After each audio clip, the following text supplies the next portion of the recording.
Loyalty is everything, and respect is earned. I told you. When two strangers walk into the wrong bar, Do you have a brunch menu? No. prejudice meets a lesson in respect. How about some drink specials? No. Where you Twinkle Toast from? Downtown? Queens? Well, this ain't Queens. This is the Bronx. From Joey Medina comes a story about honor, You love this man? tradition, Answer me. You love him? and change. Arthur Avenue. Everybody, thank you for joining us today. We're here with Joey Medina, the wonderful writer, director, extraordinaire, one of the darlings of our film festival, Arthur Avenue. So, yes, Joey, Thank you. Oh, Yeah. thank you for having me. Thank you for having our film, and I'm excited. Yeah, yeah, no. There's so much to touch on with your film because I believe you hit so many levels and you struck a balance, I think, between comedy and heartfelt sincerity, and capturing an environment, that I love, and in some ways too is kind of still of a throwback. So anyway you want to jump in, let's start by saying, why this movie? Why now? Why is it important to you? Okay, great question. It's the things we deal with in this film have been around forever, right? In the biblical times. But now, because any way you want to look at it, people in our country feel more,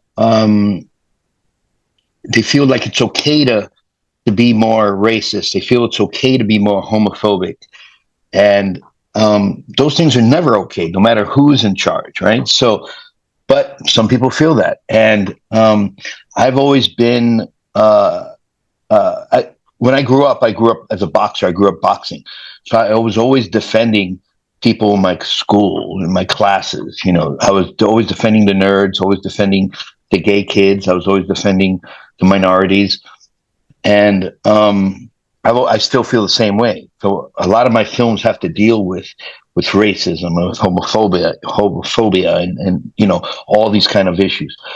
And when Arthur Avenue came about, I literally had a scene in my head. I think like a movie. All my thoughts are like movies, right? Yeah, and a lot of filmmakers are that way. And I had a scene in my head about a mob boss asking two gay men if they loved each other. And I had the first line that I came up with was, "Do you love him?" Because to me, in my mind, no matter who you are, no matter what background you have, love is love. And love changes your behavior. If in my mind, that character, even though that's not in the film, but the way I first saw it was, he may not like gay people, but if they love each other, then it's different. It's not bad. So that's what I had in my mind. And that's how the movie came about. So I started writing just that scene, just to get out of my system. And then I started writing it. I'm like, wait a second, I can make this a whole short film right now. And then that's it. In 2 days, I wrote the film. Wow. And like, so interesting. That's it. Like, what a stream of consciousness, right? Because like, yeah, it just came from who you are, like who you've been. So there's a lot to unpack there. I'm interested in your boxing career. How did that come about for you? Are you still doing it? Are you still involved in the scene, so to speak? Well, I boxed ever since I was a little kid. I started boxing at 13 on my 13th birthday in the Bronx. And Morris Park Boxing Club. It's still there. And then I moved to Arizona and I became a professional boxer. And I was the Arizona lightweight champion. I was world ranked. I fought for the NABF title. And I'm not doing it now. I'm too lazy. It takes a lot of effort. Yeah. But it's one of the best exercises, and it taught me a lot. I grew up without a father, and boxing literally was my dad. It kept me out of trouble. It taught me a lot. It taught me discipline. It taught me how to love myself. It taught me how to take care of myself, and it taught me how to be an individual. You know, a lot of kids grow up in team sports, which is fine, but team sports teaches you how to be part of a team. When you're a boxer, you learn you are the team. You know, even though you may have a trainer, you may have a manager, or what have you, but you learn how to be independent, and it helped me. It basically helped raise me. Wow. Yeah, that's such a good point. Like, yeah, it teaches self-reliance. Yeah, there's nobody you can. Wow. Yeah, yeah. Who are some of the people that you look up to now? You still like, keep up on it, like in terms of, watching or like, any kind of help in training younger boxers or anything like that, people coming up, like how do you see that world? Do you see it any differently now than when you started? Yeah, Like boxing's changed a lot. And the cage fighting now is probably more popular than boxing. But boxing is a different sport. It's like apples and oranges. You know, it's like rugby and football, completely two different sports. They may look the same and they do some of the same things, but they're completely two different sports. I don't follow boxing as much as I used to, but I still love it. It's my favorite sport. I think boxers are great people. As a matter of fact, one of the lead actors, Giovanni Cabrera, who plays Vito in Arthur Avenue, is the 7th ranked lightweight boxer in the world. Wow. Yeah, this was his first film. Wow. So is that how you pulled him in? You knew him from that circle? No. He knew who I was from comedy, because I'm a professional comedian. And I guess he wants to dabble in comedy. And Mike Marino, who plays the boss in Arthur Avenue, sent me a picture of someone he thought would be right for Vito. But in that same picture was Giovanni. And I ignored the other guy, and I'm like, who's that guy? Because he was making this like kind of a douchey face, and I'm like, oh, that's perfect, right? So he goes, oh, that's Giovanni Cabrera, he's a boxer. I'm like, get me in contact with him. So I got in contact with him. He sent me an audition. The audition wasn't that great because he's not an actor, so I didn't expect it to be that great. But I was also I was one of the producers on a Paul Rodriguez movie called Holy Cash, and at that same week we were having the premiere for that, and I invited him to the premiere. And the reason I did that was because that was the audition. I wanted just to get to know him. I wanted to see what he talked like, what he sounded like, his personality. And 5 minutes in, I'm like, this is the guy. Even though he never acted before, I said, this is the guy. And I went to his house once, and we worked on it. We worked on the lines, we worked on the character, and I knew he'd be fine. And he did. He was the day of the shoot came. He knew his lines. He was off book. He was a pro, and as you saw, he did a great job. So I was very proud of him, and so did the entire cast. So I was really happy with that. Yeah, no, definitely. Just compliments. Like it felt so gritty and so real, and you're just like, when Mike Marino walks in, you're just like, oh my goodness, like, oh, it's all going to go down now. You don't expect that turn, Right. to take place. Yeah, no, I thought it was wonderful. And just like credit to you. Like it just seems like, you've pulled this all together so knowledgeably, and it just seems, in speaking to you, it's from all your life experience, right? Yeah. Like with the boxing, with being a professional comedian, and it just seems like you've taken all that and just distilled it into this film perfectly. Yeah, I tell people that, one of my favorite films is Bronx Tale. And one of the reasons that's one of my favorite films is because not only am I from the Bronx, but that was really close to my life. My trainer, his name was Joe DeGuardia, who passed away, was like my father. And he ran that little area of the Bronx, Morris Park. He had a social club. He had a store. I'm not going to say he was connected Nobody ran things, right? So my life was, so I knew that lifestyle. And, as you know, in the Bronx and in back east, every little group of wise guys, right? I don't want to call them all mob guys, but every group, they have their own bar that nobody really goes in. It's more of, they call it a social club. It's a private place. They go in, and all kinds of things happen there, right? But it's their place. It's almost like a motorcycle gang club, right? That's some same mentality. So that's why I set this film in that atmosphere where these two guys literally walk into a bar thinking it's just a regular bar, and it's definitely the wrong bar for them to go into. And I just thought it'd be great for the film. It's all one location. The film took a little longer to shoot. We took about 9 hours to shoot that film, and I thought it was going to be about 5. So we kind of went over time, which I normally never do. But there's always problems. It was a real bar, which luckily we had on the day it was closed. So we had the bar, but one of the lights over the pool table didn't work. We had a lot of sound issues with the refrigerators and stuff, which I knew we were going to have. But then other problems were coming up that we just didn't anticipate. And you learn every shoot. Martin Scorsese, one of the best filmmakers in the world, said not too long ago, he learns something in every time he directs a movie. And I feel the same way.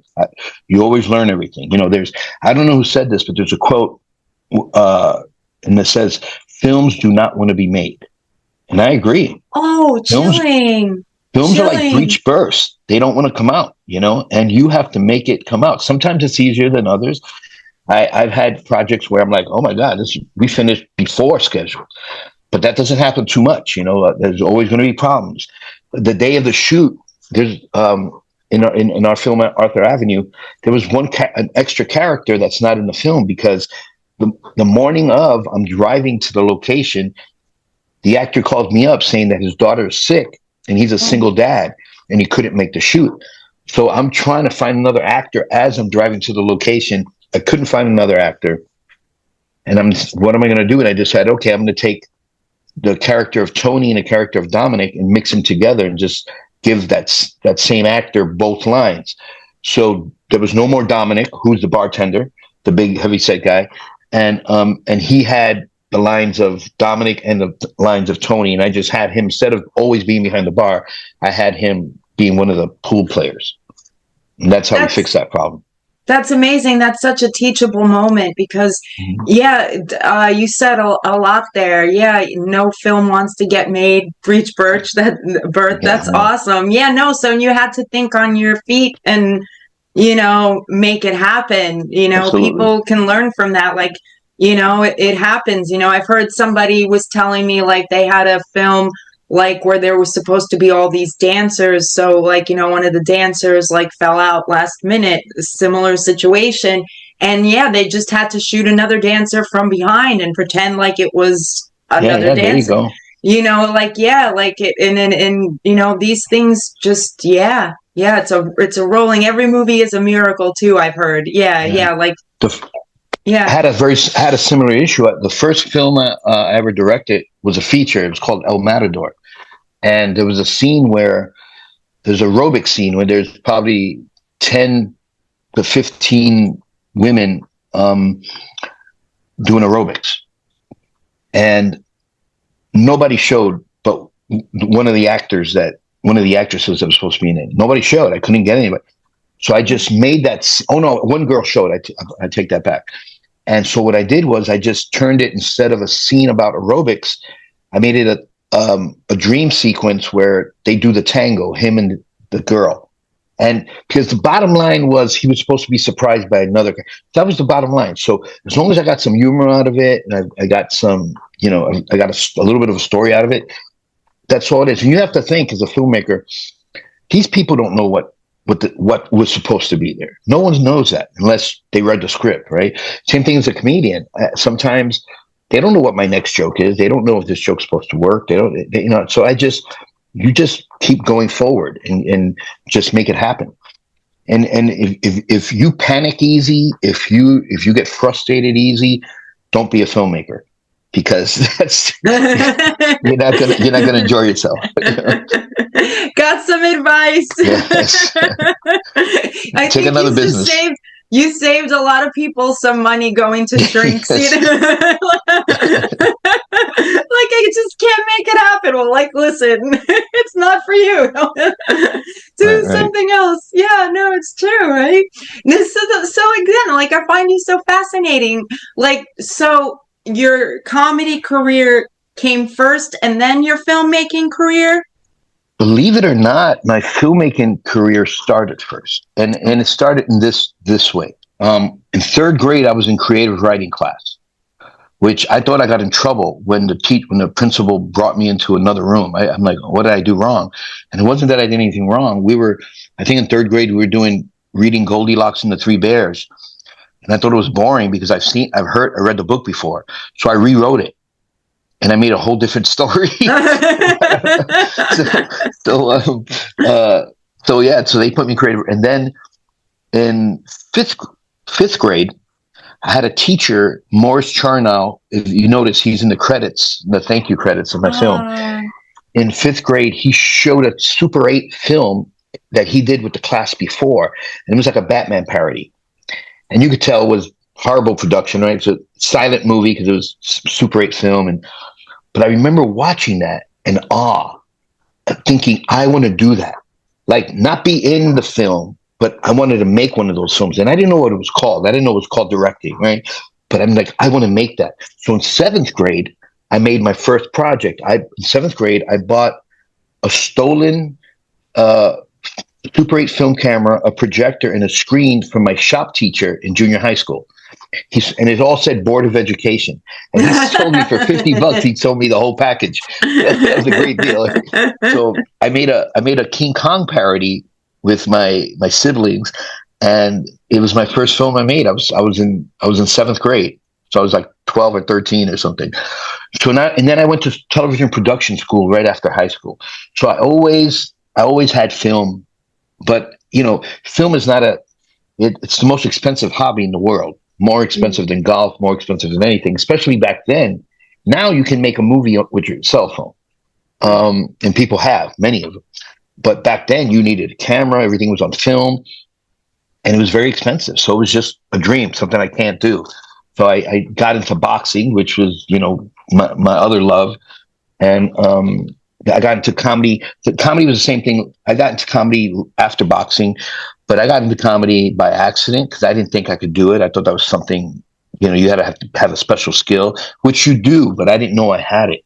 And so I gave it a shot. And then, and with comedy, it's the same thing. It's a lot of failures. There's a lot of ups. There's a lot of downs. It's like the stock market. You do well sometimes. Even the best comedians in the world bomb every once in a while because they're trying new material. The crowd may not be a great crowd. I mean, there's all kinds of things. But the longer you do it, the more, like anything else in life, you learn how to navigate around it, and you learn how to manipulate the situation and make it work better for you. I'm a better filmmaker now than I was when I started. I'm a better comedian now than I was when I started. Mentally, I'm probably a better boxer, but physically, I'm definitely not. But so it just depends. Wow. So, like, to me, like, you have all these sides to you, right? So what's the balance? So you'll go on the road with, your comedy show, but then you'll think of a film. So you'll stop that part of your life and do the film. How does that go? Like the cycle of things, like the logistics of things. I kind of try to do them all at the same time. I have ADHD, so it's hard for me to write because I can't sit down, behind a computer for long. But I work on cruise lines sometimes, and I hate working on cruise lines, and they're boring. So I have the opportunity to write more on a cruise line because I force myself. I'm like, all right, I don't want to walk around and eat buffet food all day. So I guess I'll just, I'll write something. And people always ask me, why do you do short films? And the reason I do short films is because it's easier. I can make a film for very little money. When you shoot a feature, the price, as you know, goes way up, and you can't. It's easy to ask friends or actors or crew members to do you a favor on a Saturday. Hey man, could you guys help me out or on a Tuesday? Could you help me make this film? It'll probably take about half a day. Yeah, no problem. But if you say, hey, could you help me for 2 weeks, 3 weeks, free?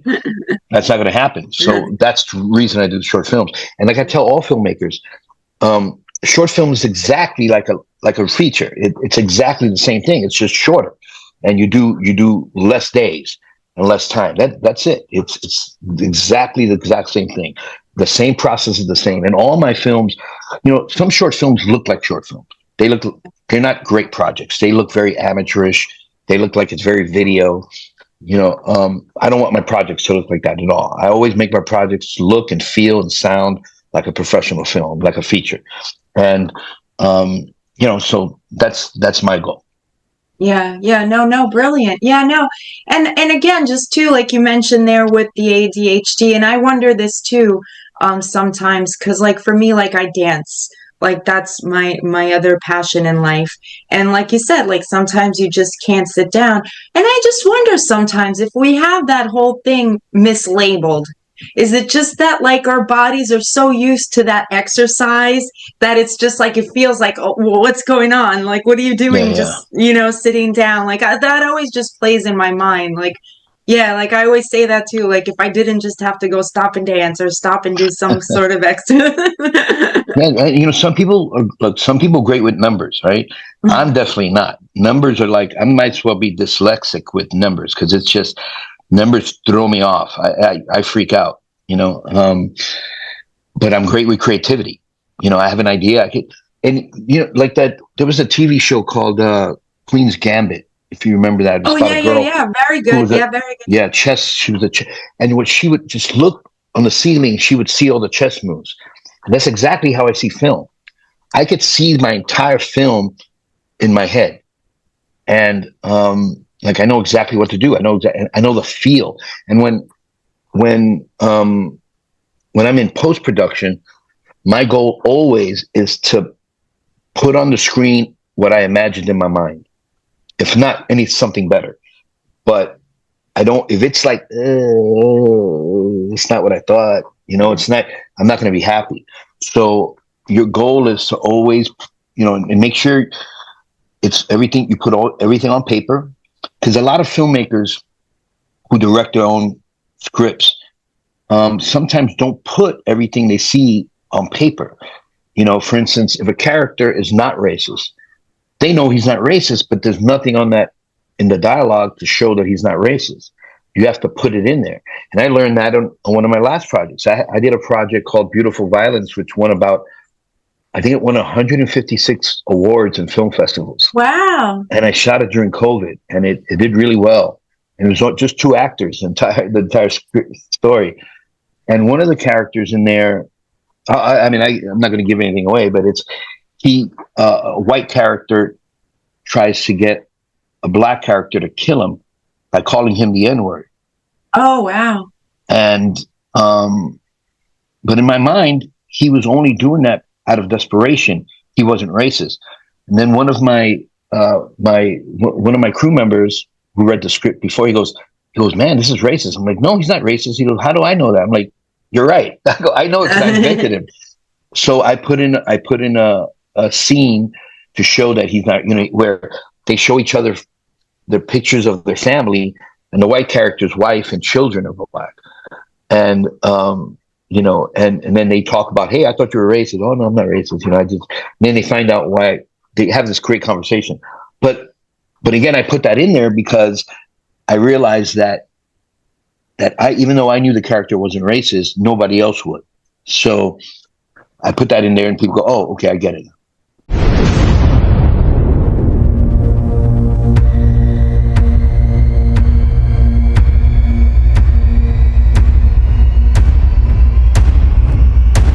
Fuck you looking at? Fuck you. The fuck is wrong with you, man?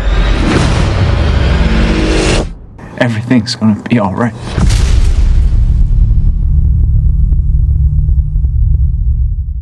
Wow. So it seems like you kind of like hit like onto something. Like it seems like, because you see people say, oh, we want single location, films. And I could see where some people will say like, oh, that's so limiting. But then again, you've kind of found this heartbeat in making that, like, not a limitation, but allowing the characters to really breathe and the story to really breathe.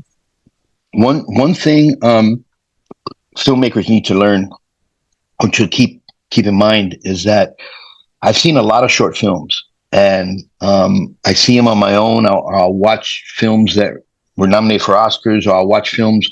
If one of my films is in a film festival, I'll watch other people's films. And a lot of short films have no ending. It's like an idea, but it doesn't go anywhere.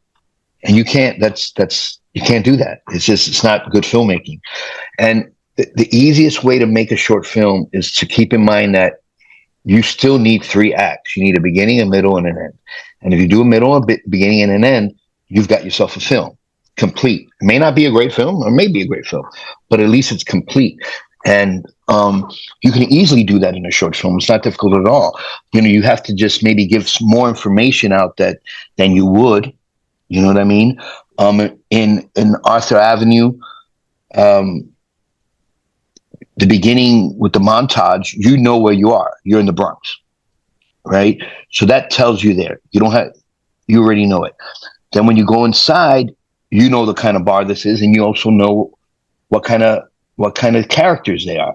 You can tell right away with all the racist back and forth stuff that's going back and forth. Okay, then there's a scene where, one of the characters slaps another character. Okay, this guy's violent. And I'm talking about all this stuff, right? And then when one of the characters says, call me Joe, and the other guy goes, wait, he doesn't let us call him Joe. Now this character is not allowed. He doesn't allow his people who work with him to call. So you just put all this information, you sprinkle it in there with the film, and now you've got a complete idea instead of just like going, I don't know what happened. Like even there was a oh man, what's the name of it? It starts with an A. It's a short film that's nominated for an Oscar this year. It takes place in India, and it's a really good film. But I thought the ending sucked, But I wish it could suck so much that I could be in there, but be nominated for an Oscar. I think sometimes people like make a short film in the hopes of it being their sizzle reel for for finding funding. But I see your point, because it makes the viewer go like, well, I might not ever see the finished project, so put a bookend on it. Right. So we see the journey, the 3-act structure. We see the journey of, the protagonist unfold. Yeah, it's very tricky, and it's very like, because I think about this often too, like what you're saying, like the price doubles because, or, quadruples because people have to stay with you for weeks and everything like that. But also too, because then people are thinking, oh, well, you're going to sell it. So, people are going to, they think about like, oh, distribution. So there's like, I think more people should open up and say, yeah, well, we're going to do this together for like 4 weeks. 3 weeks, what have you. But then like Edward Burns does this, I heard. But then like everybody like, I might have just paid you $100 a day or scale, or even less than that if it's non-union people or what have you, whatever deal. But then if I do sell it, you stand to make more than you've ever made in your life from one job. Right.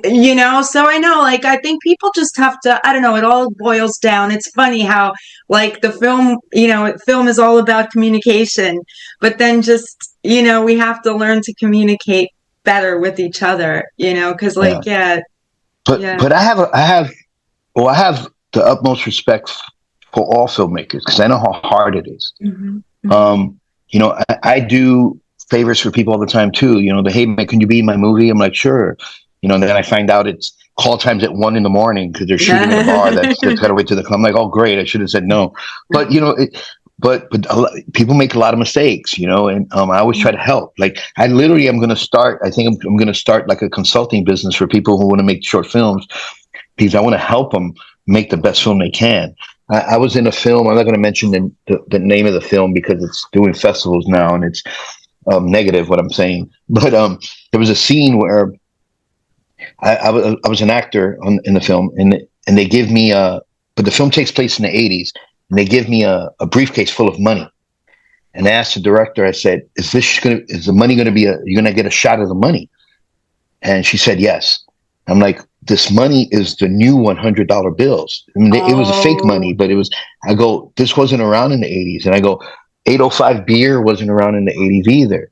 I go, you can put a sign over it, something. You got to cut. I go, and then there was a big shootout in this bar with 3 people.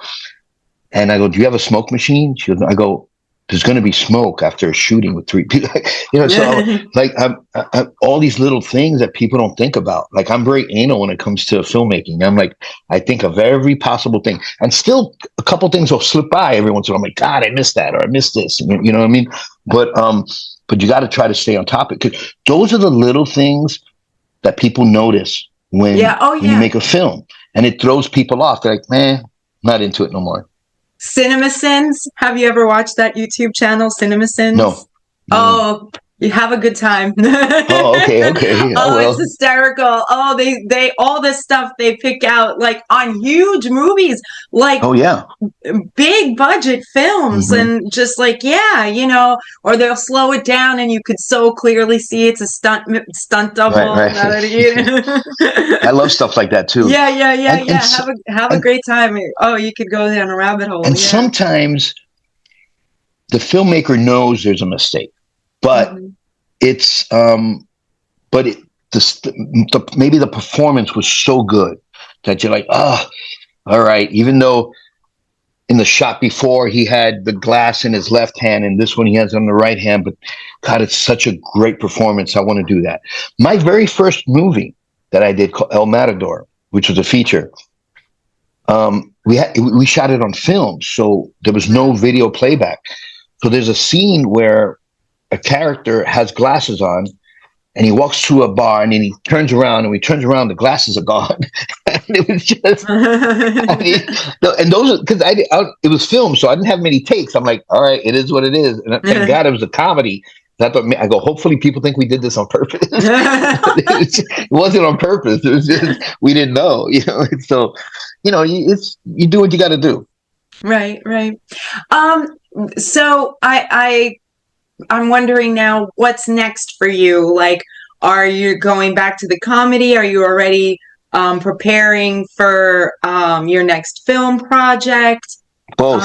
Both. Always simultaneous worlds. Yeah, I have a little Alaskan tour I'm doing this coming week. I'm going to be going to Alaska for a few days, and that's going to be great. I love Alaska. It's beautiful. Wow. Super cold, but it's beautiful. I've got a couple of films. I have feature scripts, and I have short scripts that I want to get made. I have a film script called Buddy and the Man, about a Vietnam veteran who has cancer and adopts a dog who's dying. And this is going to be I wrote this specifically to get nominated for an Oscar, to make this. I literally did. People, you shouldn't say that. I'm like, why? That's the truth. That's what I did. But it's a great story. I cried when I wrote it. And there's another one that I want to do about a police shooting. There's also another one I want to do that I have written already, called Teeth, which is a zombie movie.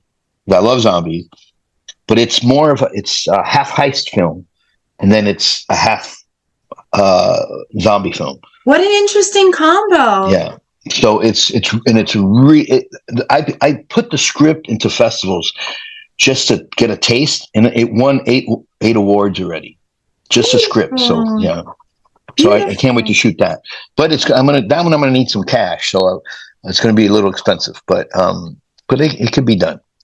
And this is like all you've written, and you were saying like you're thinking of being a consultant.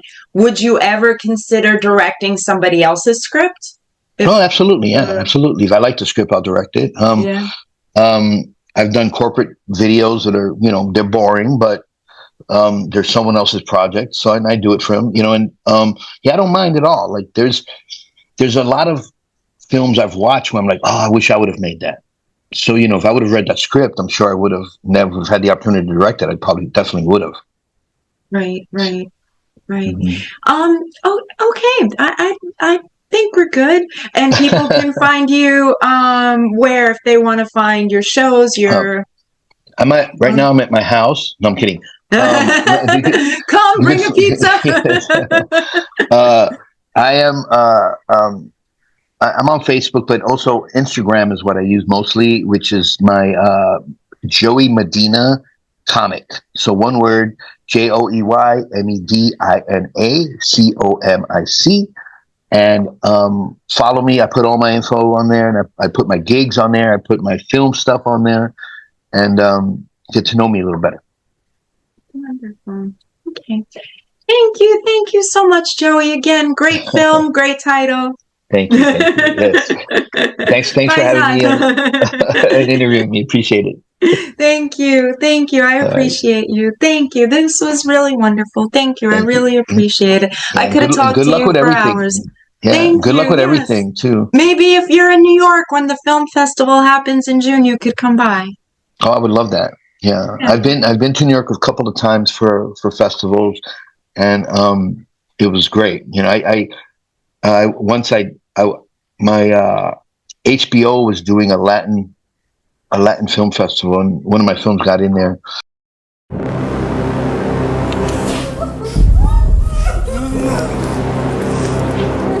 You are going to learn a lesson.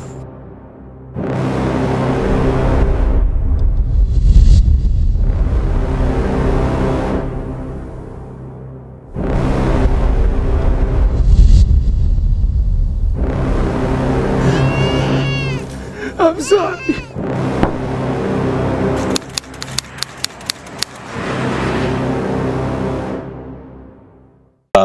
I had a great time. I went to Airbnb and I stayed with these two gay guys. And I told them, I go, the reason I picked your place was because I knew you guys were going to be clean, because I've never met a messy gay guy. And I'm like, they laughed. I go, yeah, I knew your place was spotless. Could I leave this part in? This is funny. Do you want me to leave this? Sure, yeah, true. But I love New York. It's where I was born and raised. Even though I left New York when I was 19, but I once a New Yorker, always a New Yorker. Yeah. When you're there, it just feels like home. Exactly. So it's all good. Yeah.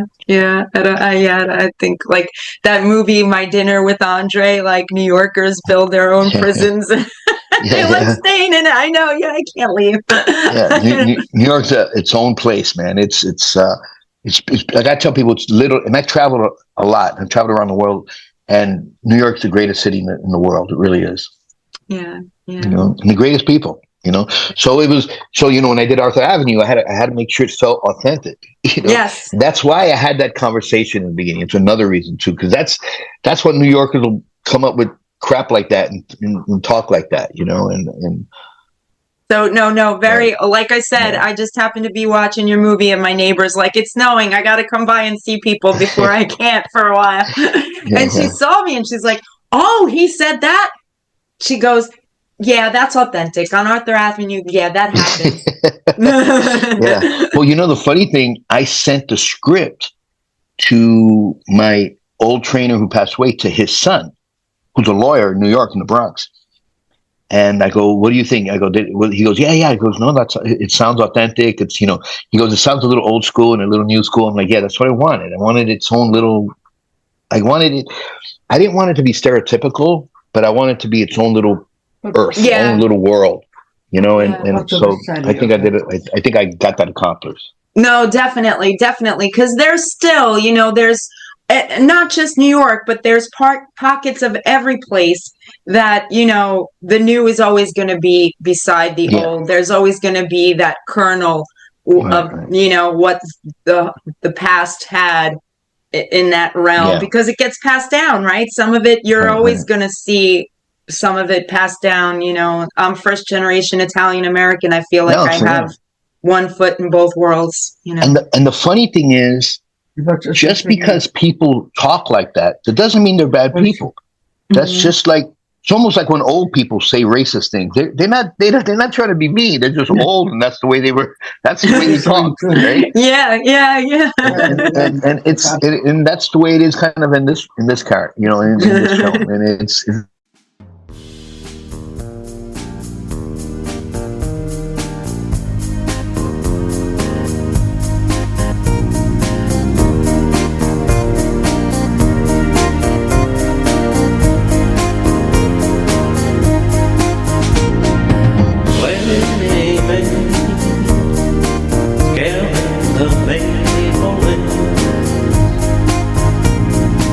Sword fight, king of the hill.